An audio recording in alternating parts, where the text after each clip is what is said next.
Bonjour. Le nouveau règlement européen sur la protection des données personnelles est entré en vigueur. Et cette courte vidéo a pour but de vous expliquer simplement comment le respecter avec vos patients, que ce soit pour IDE Lab ou pour votre propre activité. Ce règlement insiste sur le consentement éclairé des patients pour collecter leurs données personnelles de manière informatisée.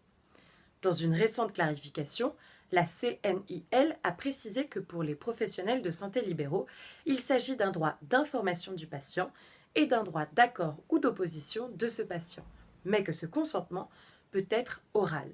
Si vous avez le temps de faire signer un papier, c'est toujours mieux, mais ce n'est pas indispensable. L'information du patient n'est à faire que la première fois que vous le prenez en charge, si vous précisez bien tous les cas de figure. Le règlement précise que ce consentement doit se faire de façon concise, transparente, compréhensible et aisément accessible en des termes clairs et simples.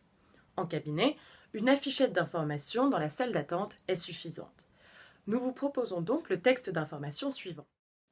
J'utilise un système d'information destiné à permettre votre prise en charge médicale dans le strict respect du secret médical auquel sont astreints les professionnels de santé. Ces données, qui font l'objet d'un traitement informatique, concernent votre identité, votre numéro de sécurité sociale, votre complémentaire santé, votre situation familiale et professionnelle, toutes données de santé pertinentes pour moi et, si nécessaire, vos habitudes de vie ou votre origine géographique.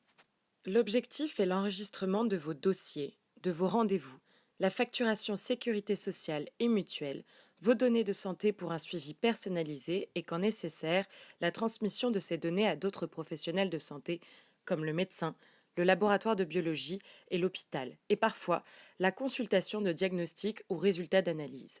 Vous avez un droit d'opposition pour une prise en charge anonymisée, mais dans ce cas, vos soins ne peuvent être remboursés par la sécurité sociale et vous devrez payer l'ensemble de mes prestations. Vous devez également préciser au patient la durée de conservation de ces données dans votre système d'information. Pour PAD, nous conservons actuellement les données du prélèvement 3 ans maximum et les données démographiques du patient 3 ans après sa dernière prise en charge. Le texte que je viens de vous lire est disponible en consultation dans un message dans IDE Lab. Pour toute question concernant le RGPD pour IDE Lab, vous pouvez écrire à dpo@sil-lab-innovation.com. Merci.